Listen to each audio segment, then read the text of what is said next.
నిర్వాహకులకు ప్రతి ఒక్కరికి ఇందులో పాల్గొన్న వారందరికీ కూడా అభినందన తెలియజేస్తూ మీ అందరికీ కూడా ఒక శుభవార్త. శ్రీశైలం మల్లన్నని దక్షిణ కాశీగా పేర్కొనే మనం శ్రీశైలం పోవాలంటే గంటల సమయం పడుతుంది.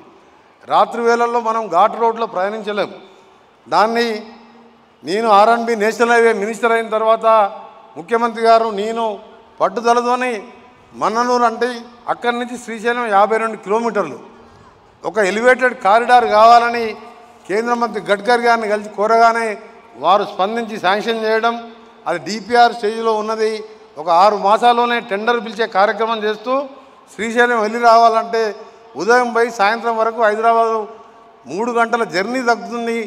రాత్రి వేళలో కూడా ఫ్లైఓవర్ మీద ఒకటే ఫ్లైఓవర్ దాన్ని కూడా శాంక్షన్ చేపించడం జరిగిందని చెప్పి శివయ్య భక్తులకు మరొకసారి తెలియజేసుకుంటూ మీ అందరికీ కూడా ఆ ఆలోచన ఎట్లొచ్చిందంటే గడ్కరీ గారిని రోజు కలిసి హైదరాబాద్ విజయవాడ హైవే 8 లేన్గా చేయాలి. 2 రాష్ట్రాలైన తర్వాత ట్రాఫిక్ పెరిగి యాక్సిడెంట్లు అయ్యి మీరందరూ చూస్తున్నారు, ఎంతోమంది చనిపోతుంది. మన్నగూడి దగ్గర కూడా బస్ యాక్సిడెంట్లో 19 మంది సజీవ దావనం కావడం ఒక R&B శాఖ మంత్రిగా ఎంత బాధ అనిపించిందంటే, అందుకని నేను ఎంపీగా ఉన్నప్పుడు కూడా వేల కోట్ల రూపాయలు గడ్కరీ గారు ప్రధానమంత్రి గారిని కలిసి పార్టీలకు అతీతంగా ఆ హైవేలు శాంక్షన్ చేయడం జరిగింది. మళ్ళా ఈ ప్రభుత్వం మా ప్రభుత్వం వచ్చిన తర్వాత ముఖ్యమంత్రి గారి నాయకత్వంలో నేను వారు కలిపి ఈరోజు ప్రతి హైవే నేషనల్ హైవేకి వెళ్ళి దాదాపు 30,000 కోట్లతోని రోడ్లన్నీ కూడా టెండర్ దశలో ఉన్నాయి.